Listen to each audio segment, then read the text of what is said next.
ইতিহাস, ঐতিহ্য, অবদান সম্পর্কে আমরা অবহিত নই, সাধারণ মাদ্রাসা মনে করি। আপনি দেখেন এই বাংলাদেশের মধ্যে যত শিক্ষা প্রতিষ্ঠান আছে, এই কওমি মাদ্রাসায় এসে দেখবেন তাদের চাল চলন, হাব ভাব, ওঠা বসা, নামাজ কালাম, আদব আখলাক অন্য কোনো প্রতিষ্ঠানের সঙ্গে মেলে না। কি বলেন? এই অবক্ষয়ের যুগে, যেই যুগে ছাত্র ওস্তাদকে পিটায় মারে, যেই যুগে ছাত্র আর ওস্তাদের সেই শ্রদ্ধার সম্পর্ক নাই, এই যুগে পর্যন্ত কওমি মাদ্রাসার ছাত্ররা ওস্তাদের সামনে দাঁড়িয়ে মাথা নিচু করে, চক্ষু নিচু করে কথা বলতে থাকে। আস্তে আস্তে নিম্ন স্বরে কথা বলে, ওস্তাদের চোখেও চোখ রাখে না। কি সত্য বললাম না মিথ্যা বললাম? আপনি শেষ রাত্রে এসে দেখবেন আপনারা ঘুমায়া থাকেন, এই তালেবে ইলমদেরকে ওস্তাদরা মাথায় হাত বুলিয়ে তাদেরকে পাক সাফ করিয়ে অজু করার পরে তাদের সামনে কোরআন শরীফ দেয়। তারা রাত ৩টা ৪টার সময় সমস্ত দুনিয়ার মানুষ থাকে ঘুমান্ত, আর তখন তারা আল্লাহর দরবারে হয় কোরআন তেলাওয়াত করে, না হলে নামাজের সিজদায় যায়, না হলে তারা চোখের পানি ছেড়ে ফুফাইয়া ফুফাইয়া কাঁদে। তাদের ওসিলায় দুনিয়ার নিজাম ঠিক আছে, তাদের ওসিলায় আসমান জমিন ঠিক আছে। তা না হলে যে পাপ চলতেছে আমাদের জমিনের পরে, জেনা বেবিচারি চলতেছে, সুদ ঘুষ চলতেছে, মদ জুয়া গাঁজা চলতেছে। আজকে 31শে ডিসেম্বর, নাম দেশে 31st নাইট। কি আমি খুলনা থেকে আসার পথে মহল্লায় মহল্লায় দেখে আসলাম তাদের আয়োজন 31st নাইট। এর মধ্যে কি যে মারাত্মক অপকর্ম, জেনা বেবিচারি, গান বাজনা, জুয়া, কত রকমের হারাম কাজ, পাপের কাজ চলে না? চলে না? এই জমিনের পরে চলে। জমিন তো আল্লাহর গোলাম। আবহাওয়া খাক বাদ বন্দান, আগুন মাটি বাতাস পানি আল্লাহর গোলাম। আগুন কার গোলাম? মাটি কার গোলাম? বাতাস কার গোলাম? এই মাটির বুকের পরে মানুষ যখন নাফরমানি করে, মাটি সহ্য করতে পারে না, মাটি আল্লাহর দরবারে ফরিয়াদ করে, মাবুদ গো আমি তো সহ্য করতে পারি না, আমার বুকের পরে খবিস এই নাফরমান, তোমার অবাধ্য এই মুজরিম এত নাফরমানি করতেছে, আল্লাহ সহ্য করতে পারি না, তুমি অনুমতি দান করো, আমার বুক ফেড়ে আমি নাফরমানকে, বদভক্তকে আমার ভিতরে নিয়ে আমি একটু দেখায়া দিই। পারে না? পারে না? পারে না? পারে না? মাঝে মাঝে ভূমিকম্প হয়, দেখছেন মাটি কাঁপে। ভূমিকম্প মানে কি? মাটি কাঁপে, মাটি থরথর করে কাঁপে, পাপ সহ্য করতে পারে না। ঘরে ঘরে জেনা চলতেছে, হোটেলে হোটেলে জেনা চলতেছে। জেনার আইন পাস করে পোস্ট কোয়ার্টারের হালাল, পোস্ট কোয়ার্টার জেনা করা হালাল না হারাম? আমাদের দেশের সরকারেরা এই হারাম পোস্ট কোয়ার্টারের পারমিশন দিয়ে, রেজিস্ট্রেশন দিয়ে, অনুমতি দিয়ে, জেনা করার জন্য পারমিশন দিয়া, লাইসেন্স দিয়া, পারমিট দিয়া জেনা করায়। কি সত্য না মিথ্যা? এই জমিনের পরে জমিন বলে আল্লাহ সহ্য করা যায় না, তুমি অনুমতি দাও, বুক ফেড়ে আমি দেখাইয়া দিই। আল্লাহ বলে জমিন ধৈর্য ধরো, সবর করো, এরা আমার হাবিবের উম্মত, আমার হাবিবের সঙ্গে আমার ওয়াদা আছে, কিছু বলা যাবে না। আমার হাবিব মৃত্যুর আগে আমার সঙ্গে ওয়াদা করা গেছে। কি ওয়াদা করাইছে না? নবীর উম্মতকে গজব দিয়ে ধ্বংস করা যাবে না, এখন কিছু বলা যাবে না। আর নবীর কচি কাঁচা নাবালেগ শিশু তালেবে ইলমরা গভীর রাত্রে, আর মুহাক্কিক ওলি আবদাল গৌস কুতুবেরা শেষ রাত্রে আমার দরবারে কাঁদতেছে আর দোয়া করতেছে আর মাপ চাইতেছে। কিছু বলা যাবে না, ধৈর্য ধরো, ঠান্ডা হও। এই জমিনের এই কম্পনকে থামাইয়া আল্লাহ তাআলা কুদরতের নির্দেশের দ্বারা ঠান্ডা করে দেন। কে ঠান্ডা করেন? মাঝে মাঝে জলোচ্ছ্বাস ওঠে না হ্যাঁ, সাগরের পানি উতলাইয়া ওঠে, গ্রাম শহর সব তলাইয়া দেয়। কি মাঝে মাঝে ঘূর্ণি ঝড় শুরু হয়ে যায়, বড় বড় গাছগুলিকে শিকড় সব উঠাইয়া ফেলায়। কি করে না আল্লাহ পাক আগুনকে, বাতাসকে, মাটিকে, পানিকে ঠান্ডা করে রাখেন। আল্লাহ বলেন এখন কিছু বলা যাবে না এই সমস্ত মানুষের কারণে। আল্লাহ তবে হে জমিন, চক্ষু বন্ধ হওয়ার পরে মাটির পেটের মধ্যেই এই নাফরমান যাবে, মাটির পেটের মধ্যেই তাকে দাফন করা হবে, কবরের ভিতরে দাফন হবে, তখন তোর ক্ষমতাকে তুই দেখাবি।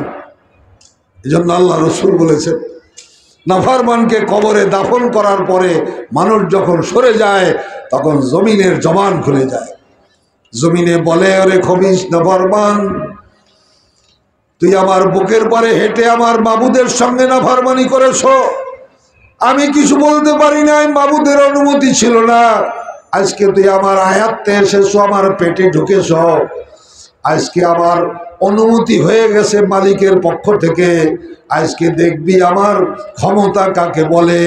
এই বলে দুই পাশের মাটি এমন জোরে চাপ দিবে, আল্লাহর হাবিব দুই হাতের আঙ্গুল, এক হাতের আঙ্গুল আর এক আঙ্গুলের ভিতরে এরকম ঢুকিয়ে বলেছেন, এক হাড়ের পাজুরি আর এক হাড়ের মধ্যে এরকম ঢুকে যাবে। ভাগ্য যাইতে আর পারবে, ভাগতে আর পারবে কি? রক্ষা করতে আর কেউ আছে? কেউ নাই। কাজেই এই ওলামায়ে কেরামদের উসিলায়, রসুলের উসিলায় এই জমিনের পরে এখনো পর্যন্ত আমাদের অস্তিত্ব আছে। যতদিন পর্যন্ত এই আল্লাহওয়ালা, আল্লাহর প্রিয় বান্দারা এই জমিনের পরে থাকবে, ততদিন আল্লাহ তাআলা আসমানকে ধ্বংস করবেন না, জমিনকে ধ্বংস করবেন না।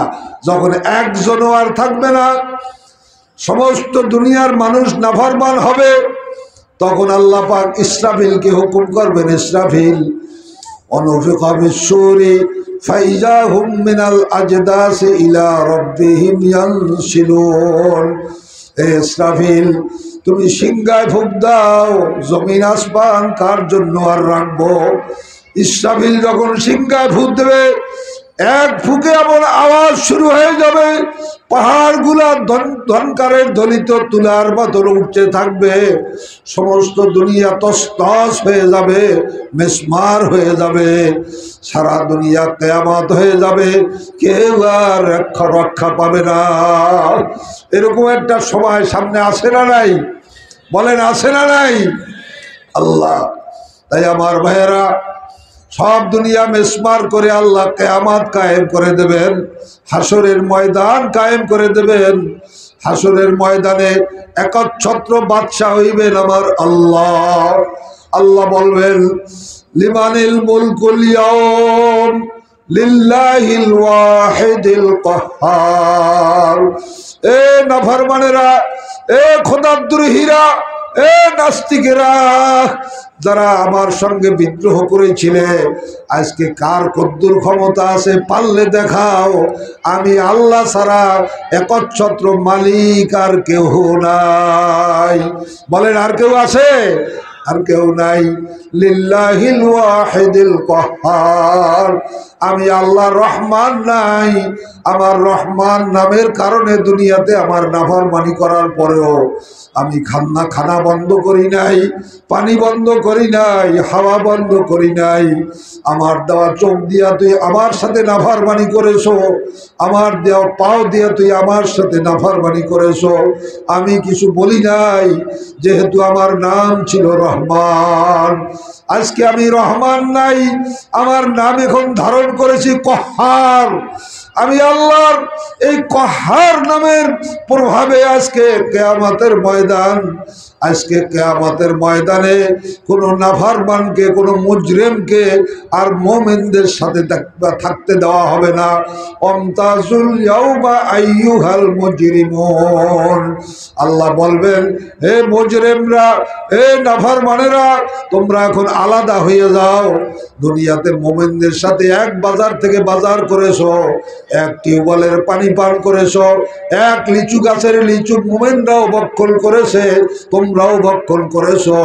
আজকে হাসরের ময়দানে আর একত্রে থাকতে পারবে না। আমার নেয়ামত শুধু আমার মুমিন বান্দারা ছাড়া কেউ পাবে না। তোমরা আলাদা হয়ে যাও, মুজরিমদেরকে আলাদা করে দাও।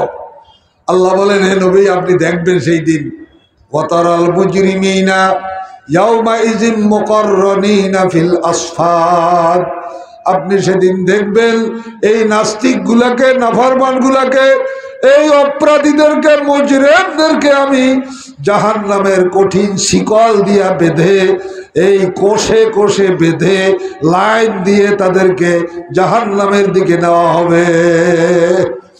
আল্লাহ, জেলখানার থেকে আসামিকে যেমন শিকল দিয়ে বের করে কোর্টে উঠানো হয়, এরকম আল্লাহ রাব্বুল আলামিন বলেন, নবী আপনি দেখতে পাবেন। খালি নবী একা দেখবে কেন? এ মুমিনেরা, তোমরাও দেখতে পাবে, আপনারাও দেখবেন। ওয়াতারাল মুজরিমিনা ইয়াউমাইযিন মুকাররানিনা ফিল আসফাদ। কি বলেন, কোরআন শরীফ কি মিথ্যা হবে? হ্যাঁ, আল্লাহর কালাম, কোরআন মিথ্যা হবে? মিথ্যা হবে না। আল্লাহ বলেন, দুনিয়ায় কোনো জীব জানোয়ারকে পোশাক দেই নাই, একমাত্র মানুষকে পোশাক দিয়েছি, কারণ তারা আশরাফুল মখলুক, সম্মানিত মখলুক। কত সুন্দর সুন্দর পোশাক তোমরা পরিধান করো। কি মনে করেছো তুমি বাজার যে টাকা আছে তাই কিনে কিনে পরিধান করো? এই পোশাক বানাই তো আমি দিছি। কি বলেন, এই সুতা কি দিয়ে বানায়? তুলা দিয়ে না? তুলা বানাইয়ে দিছি কে? হ্যাঁ, এই পোশাক পরিধান করে তুমি আমার সঙ্গে গর্ব করো, অহংকার করে জমিনে চলো। সারাবিলুহুম মিন কতিরান, আল্লাহ বলবেন, হে ফেরেশতারা, এই মুজরিমদের গায়ে এখন জাহান্নামের আলকাতরার পোশাক পরাইয়া দাও। আলকাতরার পোশাক, কারণ আলকাতরায় আগুন লাগলে আর থামতে চায় না। এই পোশাক পরাইয়া দিয়া আল্লাহ পাক বলবেন, এখন জাহান্নামের আগুন লাগাইয়া দাও। আল্লাহ, আপনি আমাদেরকে মাফ করে দেন। এ আমার ভাইরা, আমার বন্ধুরা, আমার পর্দার আড়ালের মা বোনেরা, সবাই কিন্তু চলে যায় এই ওলামা একরামদের কথা মতন জীবনকে পরিচালনা করে, আল্লাহর রসুলের তরিকা অনুযায়ী জীবনকে পরিচালনা করে, আল্লাহর বিধান অনুযায়ী জীবনকে পরিচালনা করে এই দুনিয়াতে সুখের জীবন যাপন করার সুযোগ গ্রহণ করবেন। আর মৌতের পরে আল্লাহ পাকের মেহমান হয়ে, বেহেশতের মেহমান হয়ে বেহেশতের মধ্যে যাবেন।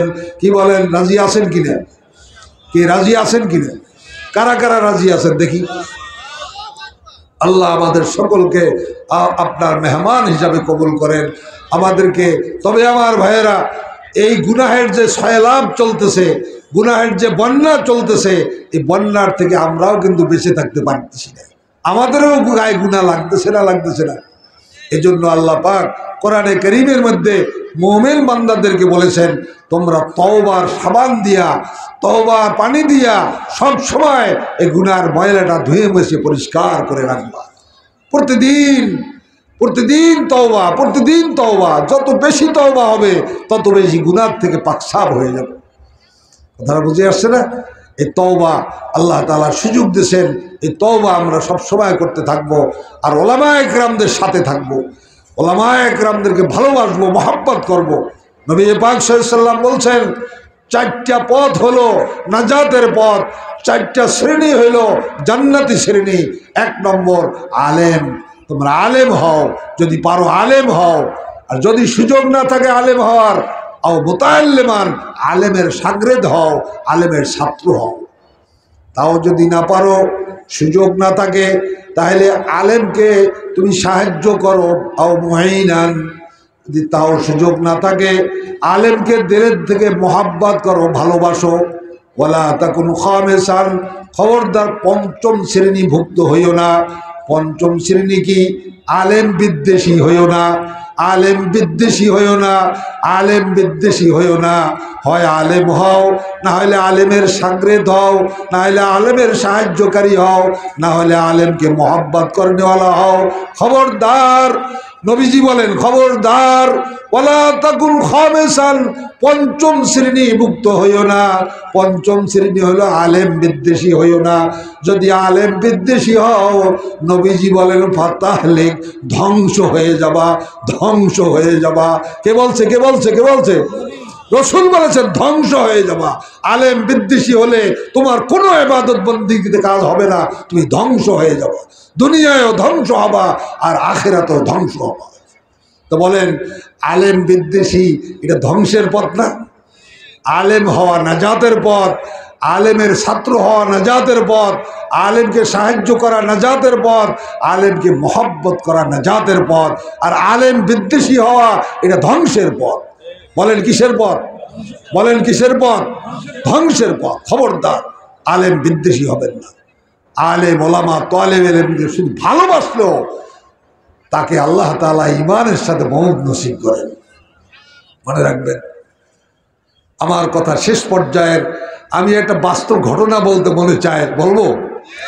আমার এক ওস্তাদের মুখে ঘটনা শুনেছি। তিনি বলেন যে এক মাদ্রাসার পাশে এক হিন্দু বাড়ি ছিল। হিন্দু বাড়ির এক বয়স্ক হিন্দু, 80 বছরের উপরে বয়স, কি তলেব ইলমদেরকে মহব্বত করে, সবাই দাদু কয়, উনি নাতি কয়। তো প্রত্যেক দিন আসরের পর তলেব ইলমরা, মাদ্রাসার সামনে একটা দোকান আছে, এখানে আসে বসে কেনাকাটা করে। এই হিন্দু মশাই 80 বছরের উপরে বয়স, ওখানে বসিয়া ওদের সঙ্গে মস্করা করে, হাসি তামাশা করে, একটু দাদু নাতির মতন সুন্দর একটু করে। এরকম করতে করতে করতে করতে একদিনকার এক ঘটনা ঘটে গেছে। হঠাৎ করে কয়, আমার নাতিরা তোমরা সাক্ষী থাকো, আমি কলেমা পড়ে মুসলমান হয়ে গেলাম। এই কথা বলেই পড়ছে লা ইলাহা ইল্লাল্লাহু মুহাম্মাদুর রাসূলুল্লাহ। কলেমা পড়ার সাথে সাথে তার মৃত্যু হয়ে গেছে। আচ্ছা এবার আপনারাই ফতোয়া দেন, মুক্তি লাগবে না, এ লোকটা কি বেহেশতি না দোজখী? হ্যাঁ বেহেশতি। কেন বেহেশতি? আল ইসলাম আনতাহদামা মা কানা ক্বাবলাহু, ইসলাম গ্রহণ করার সাথে সাথে তার বিগত দিনের সব শিরকের গুনাহ, কুফরের গুনাহ, সব গুনাহ মাফ হয়ে গেছে। বেগুনাহ মাসুম, নিষ্পাপ হয়ে গেছে। জীবনে এক ওয়াক্ত নামাজও পড়ে নাই, জীবনে কোনো নেক আমল করে নাই, একটা মাত্র আমল তালেব ইলমদেরকে ভালোবাসে। তালেবে ইলমদেরকে ভালোবাসার কারণে আল্লাহ সহ্য করতে পারেন নাই, ওকে জাহান্নামে নেবেন, আল্লাহ কেমনে সহ্য করবেন? সেই জন্য মৌতের আগে তাকে দিয়ে কলেমা পড়াইয়া মুসলমান বানাই গেছে। একজন মুশরিক হিন্দু যদি তালেবে ইলমদেরকে শুধু ভালোবাসার কারণে ঈমান নসিব হয়ে জান্নাতি হয়ে যেতে পারে, আমরা নবীজির উম্মত হয়ে মুসলমান হয়ে যদি আলেম ওলামা তালেবে ইলমদেরকে দিলের থেকে ভালোবাসতে পারি, কিছু হবে না? হ্যাঁ কিছু হবে না? বিশ্বাস হয় কিছু হবে? বিশ্বাস হয়? তাহলে দিলের থেকে সিদ্ধান্ত নেন, দিলের থেকে সিদ্ধান্ত নেন। সেদিন বাগেরহাট জেলায় গেলাম, তো এক আশ্চর্যের কথা, তবলিগওয়ালা, সে বলতেছে হুজুর আলেম বানাইয়া সর্বনাশ করল। আমার বিরোধী আমার ছেলে, আমার বিরোধী হয়েছে, আলেম না বানালে তো বিরোধী হতো না। বোঝেন কিছু? বোঝেন? তাই আলেম বানাইয়া সর্বনাশ করলাম, এই কথা যেই মানুষটার মুখ দিয়ে বের হয়, সেই মানুষটার মধ্যে আর ঈমান থাকে? ঈমান শেষ।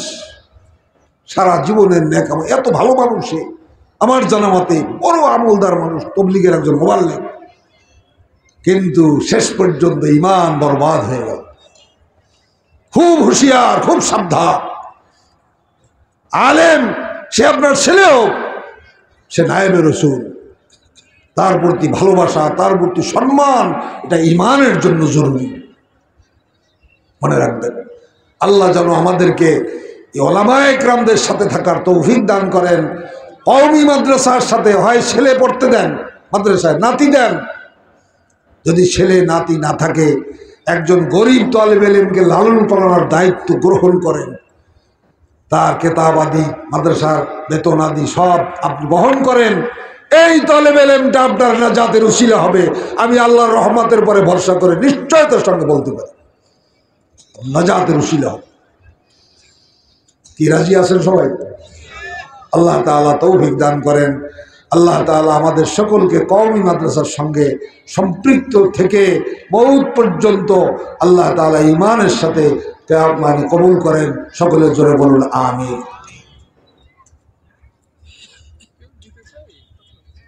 নগদ আপনারা মাদ্রাসায় সবসময় দান করেছেন, করতেছেন, করবেন, আজকেও এখানে করেছেন। যদি পরে আসছেন, দিতে চান, মাদ্রাসায় সহযোগিতা করতে চান, আল্লাহ তাআলা বলছেন তাআওয়ানু আলাল বিররি ওয়াত তাকওয়া, তোমরা ভালো কাজে সবসময় সহযোগিতা করো। মনে রাখবেন, মাদ্রাসার দানের দ্বারা বিপদ দূর হয়, বালা মুসিবত দূর হয়। হসপিটালের খরচ থেকে আল্লাহ মুক্তি দেবেন। হসপিটালে যে হাজার হাজার টাকা খরচ করা লাগবে না। হসপিটালে খরচ করবেন না মাদ্রাসায় খরচ করবেন, এটা সিদ্ধান্ত নেন আপনি। মনে রাখবেন, হসপিটালে আল্লাহু আকবার, আল্লাহু আকবার, এমন অসুস্থ হয়েছে, বিরাট ধনী, কোটি কোটি টাকার মালিক, বাংলাদেশে ট্রিটমেন্ট হবে না, রেফার করেছে, আমেরিকায় গেছে, তার ছেলে আমেরিকায় থাকে, আমেরিকায় টেস্ট করার পরে বলছে আপনার তো অপারেশন লাগবে, 50 লক্ষ টাকা লাগবে। টাকা পয়সা নিয়ে আসছেন? কারণ আমি টাকা পয়সা তো আনি নাই, আমার সুযোগ দেন, দেশে গিয়ে প্রস্তুতি নিয়ে টাকা পয়সা জমা জমি বিক্রি করিয়ে টাকা নিয়ে আসছে। বাড়িতে আসছে, টাকা পয়সা সংগ্রহ করেছে, যাবে, তারিখও হয়েছে, বাড়িতে মেহমান আসছে, বাজারের গোশ কিনতে গেছে। গোশ কিনতেছে, গোশ মাপতেছে, কাটতেছে, এক মহিলা, বোরকা পরা লাজুক মহিলা, সে বলতেছে গোশতের এই মালিককে যে ভাই আমাকে 250 গ্রাম গোশত দেন। 250 গ্রাম, 250 গ্রাম গোশত বিক্রি হয় না। তো কাঁদতেছে যে আমার ছেলেটা গোশতের জন্য কাঁদতেছে, তা আমি টাকা তো নাই, আমার 250 গ্রাম গোশতের পয়সা আমি সংগ্রহ করিয়ে আনছি, আমাকে 250 গ্রাম গোশত। তাহলে 250 গ্রাম গোশত হবে না। এই মহিলার এই কথাটা ওই লোকটার দিলের মধ্যে লাগছে। সে বলে, এই দোকানদার ভাই, এই মহিলাকে 1 কেজি গোশত দেন, আমি টাকা দিচ্ছি। 1 কেজি গোশত আজকের না, প্রত্যেক সপ্তাহে আপনি দোকানদারের থেকে 1 কেজি গোশত নেবেন। তাহলে 1 মাসে 4 সপ্তাহে 4 কেজি, বৎসরে 4 × 48 কেজি গোশতের দাম আমি আপনাকে এখন দিয়ে যাইতেছি। ওনাকে প্রত্যেক সপ্তাহে 1 কেজি গোশত দেবেন। এই গোশতের টাকা দিয়া উনি চলে গেছে, টাকা নিয়ে আমেরিকায় গেছে। এখন আবার পুনরায় পরীক্ষা নিরীক্ষা করিয়া বলতেছে আপনি কি কোথাও চিকিৎসা নিয়েছেন নাকি? বলে না, আমি কোথাও চিকিৎসা নিইনি। তাহলে আপনার যত সমস্যা ছিল কোনো সমস্যা নাই, আপনাকে পরিপূর্ণ সুস্থ, আপনার কোনো অপারেশন লাগবে না। জোরে কান সুবহানাল্লাহ। আল্লাহ পাক পারে না 50 লক্ষ টাকার অপারেশন লাগবে না, খালি কয় কেজি গোশতের দাম দিয়েছে। আল্লাহর কুদরতি দিলকে আকর্ষণ করার মতন কোনো একটা সাধারণ কাজও যদি করতে পারেন, আল্লাহ যদি খুশি হয়ে যায়, তাহলে কোটি কোটি টাকার বিপদ আল্লাহ দূর করে দিতে পারে না। তো ওই মহিলার চেয়ে মাদ্রাসার তলেব ইলম, গরিব এতিম তলেব ইলমদেরকে যদি আপনি সাহায্য করেন, এটার মূল্য আল্লাহর কাছে কি কম নাকি? হ্যাঁ, এই জন্য মেহরবানি করে নিজের উপরে রহম করেন, নিজের উপরে রহম করেন, নিজের পরিবারের উপরে রহম করেন। এই টাকা পয়সা মোহতামিম সবকে দিচ্ছেন না, আপনার কল্যাণের জন্য আপনি দেন। মাদ্রাসায় দান করেন, করবেন, সবসময় মাদ্রাসার সাথে সম্পৃক্ত থাকবেন। আল্লাহ যেন আমাদের সবাইকে তৌফিক দান করেন। কয়েকবার দোয়া ইউনুস পড়েন, লা ইলাহা ইল্লা আনতা সুবহানাকা ইন্নী কুনতু মিনাজ জালিমিন। সবাই বলেন লা ইলাহা ইল্লা আনতা সুবহানাকা ইন্নী কুনতু মিনাজ জালিমিন। অনেক বিপদ আপদে, বালা মুসিবতে, ব্যারাম পীড়ায় অনেকে ভুগতেছে, অনেকে রোগী হসপিটালে আছে। আল্লাহর কাছে দোয়া করেন, আল্লাহ তাআলা যেন সুস্থতা দিয়ে দেন। এই নিয়তে দোয়া ইউনুস পড়েন, লা ইলাহা ইল্লা আনতা সুবহানাকা ইন্নী কুনতু মিনাজ জালিমিন। হ্যাঁ, ছেলেবেলের নামে যারা নিয়ত করে দেন, এই